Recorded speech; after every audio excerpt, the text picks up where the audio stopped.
My 4-year-old nephew looked at his cousin during Thanksgiving dinner and asked, "Who hits you?"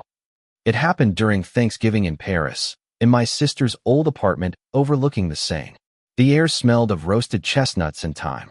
My family had gathered around the long oak table, silverware clinking, soft jazz playing from the old radio. Everything seemed peaceful, almost too peaceful.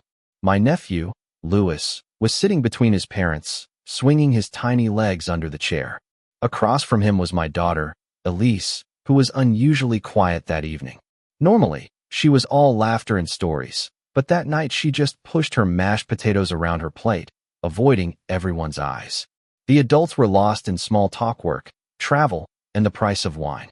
Then Louis looked at Elise, tilted his head, and said, in that clear little voice only a child could have, "Who hits you?" Silence. Complete, sharp silence. The kind that seems to pull the oxygen from the room. Forks froze midair. My sister's face turned pale.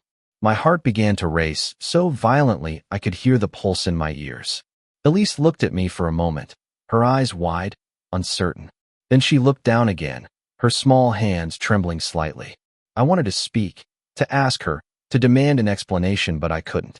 My voice was gone. My brother-in-law laughed awkwardly, trying to break the tension. Someone made a joke about kids saying strange things. But Louis didn't laugh. He just stared at Elise, his little face serious, repeating, "Who hits you?"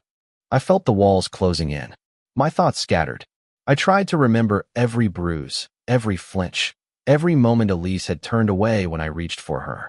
She had said once she'd fallen at school. Another time, she'd said she bumped into a door. I'd believed her. I'd wanted to believe her. Dinner ended early. The adults avoided eye contact. The children were sent to the living room to watch a movie. I stood at the window, watching the lights on the river, wondering how everything could look so beautiful while my mind was unraveling. Later that night, after everyone had gone, I sat beside Elise's bed. She was asleep, her small body curled beneath the blanket, one arm clutching her stuffed rabbit.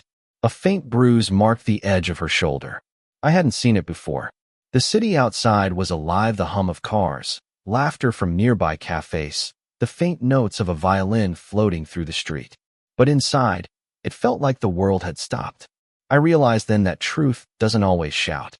Sometimes, it whispers through the mouth of a child who doesn't know the weight of his own words.